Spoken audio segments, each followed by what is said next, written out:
How about I tell you the story of the three trees?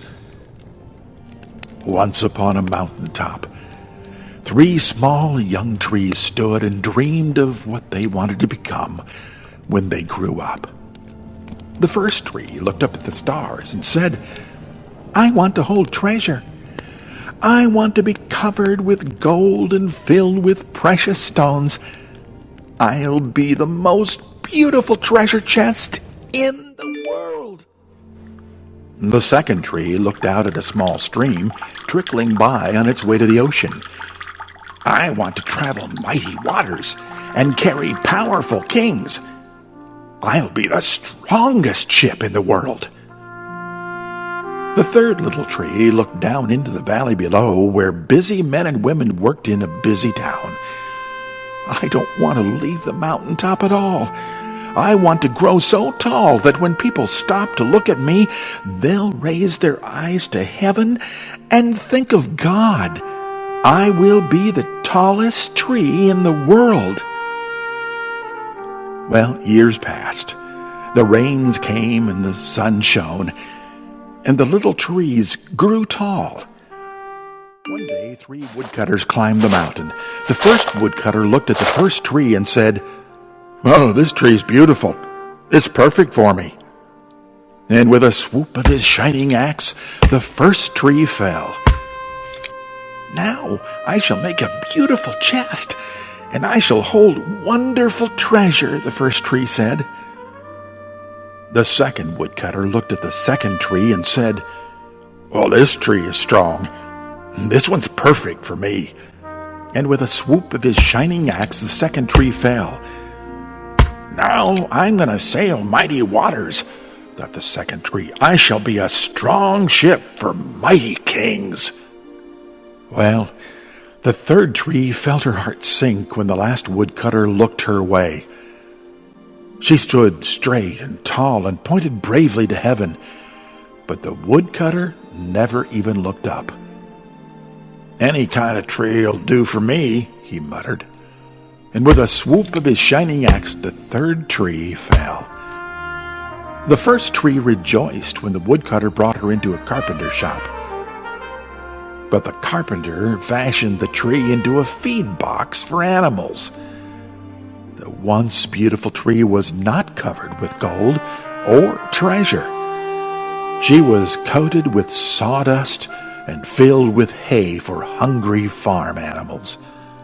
The second tree smiled when the woodcutter took him to a shipyard. But no mighty sailing ship was made that day. Instead, the once strong tree was hammered and sawed into a simple fishing boat. He was too small and too weak to sail to an ocean or even a river. Instead, he was taken to a little lake. The third tree was confused when the woodcutter cut her into strong beams and left her in a lumber yard. What happened? The once tall tree wondered. All I ever wanted was to stay on the mountaintop and point to God. Many days and nights passed. The three trees nearly forgot their dreams. But one night, golden starlight poured over the first tree as a young woman placed her newborn baby in the feed box. "I wish I could make a cradle for him," her husband whispered.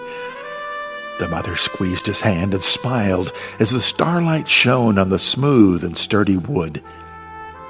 "This manger is beautiful," she said, and suddenly the first tree knew she was holding the greatest treasure in the world. One evening, a tired traveler and his friends crowded into the old fishing boat. The traveler fell asleep as the second tree quietly sailed out into the lake. But soon a thundering and a thrashing storm arose. The little tree shuddered. He knew he did not have the strength to carry so many passengers safely through the wind and the rain. The tired man awoke. He stood up, stretched out his hand, and said, "Peace." And you know what? The storm stopped as quickly as it had begun. And suddenly, The second tree knew he was carrying the King of heaven and earth.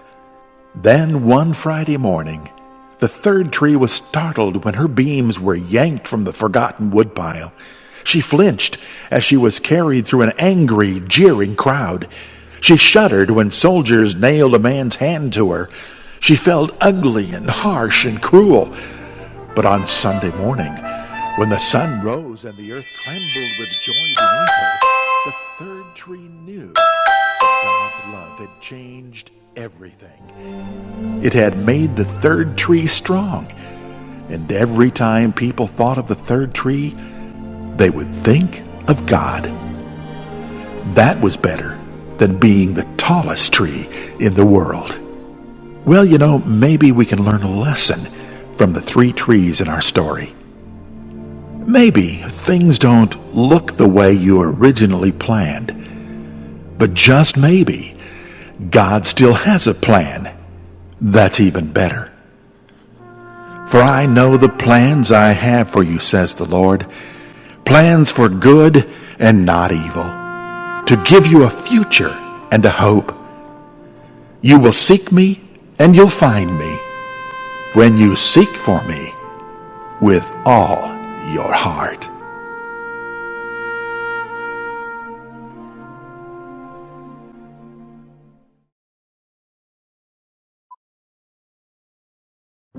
Restaurants have always been there for you. A place to celebrate, to take a first date, to grab a meal between soccer practice and piano. And even though tables are empty at the moment, the kitchens are full, prepping everything so it's just